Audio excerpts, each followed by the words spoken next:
Well, you know, the overall assessment of today, obviously, it's, you know, it's you can't judge an entire spring on a spring game, especially when you're splitting teams like we are. I thought they all did some good things. I thought they all had their downfalls. I mean, we made a few critical mistakes in the red zone, gave up some sacks in the red zone, made a couple impulse decisions throwing the ball, got a pick in the end zone or in the red zone. You know, those things you just have to eliminate.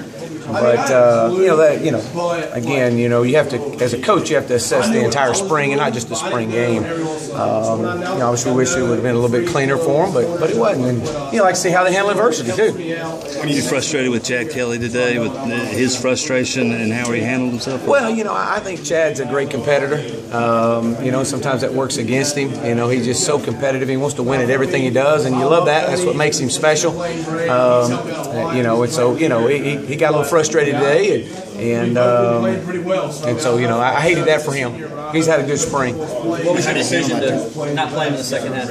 Well, you know, I didn't like the way he handled some adversity. You know, with the situation on the fourth down. You know, I think the situation was whether or not punt or not, and just the frustration level with the coaches on the sidelines, and so he's not going to do that. Did today's, with his attitude a little bit, did that hurt him a little bit in the race? I know it's still a long way to go, but does that? Well, you know, I don't think you can sit here and say that you know, you can't gauge, again, with any of these quarterbacks. You hate to gauge an entire spring on a spring game. You know, obviously we wish that wouldn't have happened. Everything counts, and that's kind of what we've all talked about from the get-go.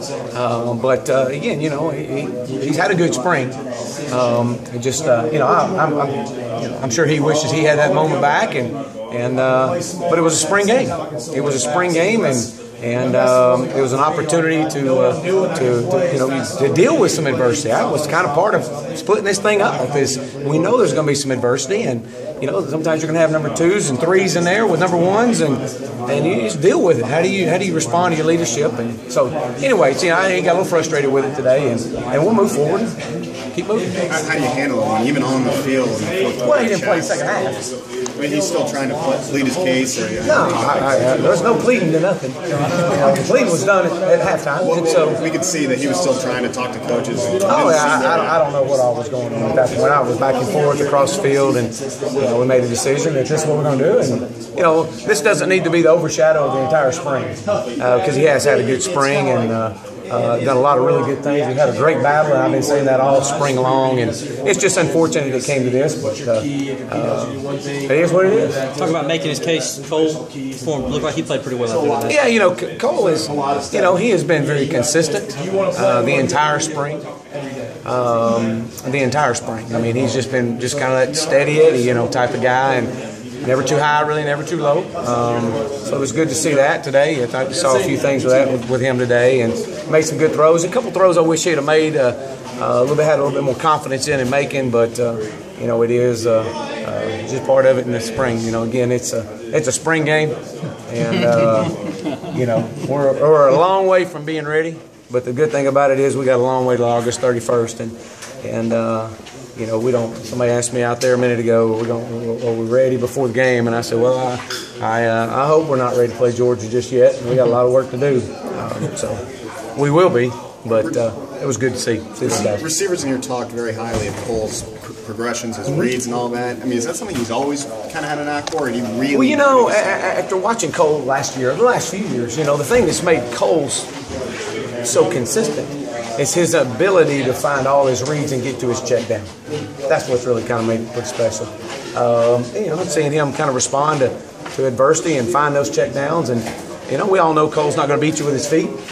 He's not. But he's smart, and he has the ability to hit check downs, and that was pretty special. How would you value the freshman receivers, the 3 early relays, as you kind of wrap up this program? You know, all 3 of them have done some really good things. I mean, all 3 of them. Obviously, they've made some mistakes, as we've all seen. Kyron Priester made a couple really good catches today, especially on some slant balls. Artavius Scott, we know Artavius is electric. You know, he's very quick in space. We saw that today and a few times today. We've seen that all spring. They're just getting better every day. And sometimes they get better by taking a step back because they have to learn, and they have to learn the hard way. And so, Damari Kitt's another one. He made a couple critical mistakes in some blocking areas, but he also made a couple, really good things happen, and that was good to see. So I love these three guys. I think they're going to be dynamic before this whole thing's over with. They're freshmen. They should be going to the prom right now, and they're here right now. They chose to sacrifice the rest of their senior year for this, and I promise you they're not going to regret this.